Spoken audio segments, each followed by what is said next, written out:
watching Newsfeed AM. Let's pick up on the markets now. The global markets will be monitoring what happens in the midterm elections in the United States today. Now, rumors continue to circulate that this is about China easing its zero COVID-19 stance. Carmen Mpelwane is portfolio manager at Absa Asset Management and joins us now for a quick analysis of how the JSE is performing in early trade. Carmen, good morning to you on this wet day in Gauteng. Your quick assessment of how the markets are faring in early trade. So we've seen the JSE down this morning on opening, so giving back the gains from yesterday. This largely driven by the resource sector that's giving back most of its gains from last week, Friday. So as you've mentioned, definitely the impact of the midterms, but I think more importantly, we will continue to see volatility for the rest of the week as we get into those US CPI numbers on Thursday. Let's talk commodities. Oil prices, little changed this morning as supply worries offset the recession fears and China's commitment to its zero COVID-19 policy. Talk us through those latest developments.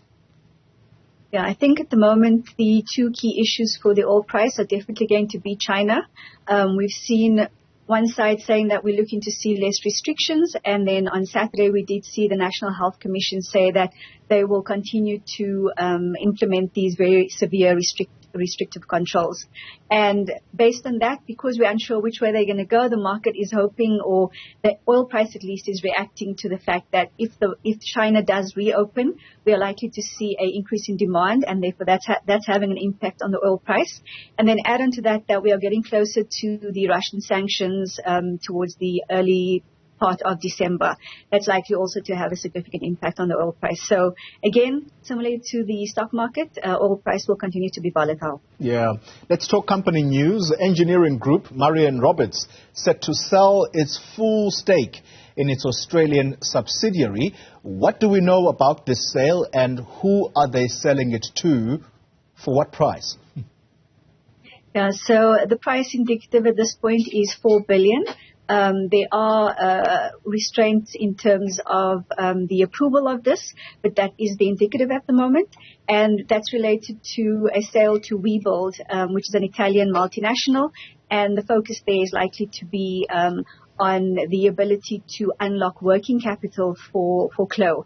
We saw an update from Marion Roberts a few days ago where they had guided for moving into a loss. So it seems like this was the only option, and so the board has elected to dispose of Clo. Yeah, let's conclude the conversation with the Mall of Africa owner, that's Attack. They will list on the alternative exchange next week while retaining its primary listing on the JSE. Talk us through what investors stand to benefit from this dual listing. So I think the key thing here is liquidity, number one. So as you've mentioned, they keep the primary listing on the JSE and then have this as a secondary listing. So number one is liquidity. Number two benefit is the narrow spreads that you get on A2X versus the JSE. And then unfortunately number three is the fact that this is a lot more cost effective compared to being listed on the JSE. So it allows Attack also to tap into a wider variety of investors. And similarly to their peers, so Growth Point has done this, Nepi Rockcastle has done this, Equitas has already done this. So I think about 50% of the property entities listed on the JSE now also have a secondary listing on A2X. Carmen Mpelwane, thank you very much for your time there, portfolio manager at Absa Asset Management.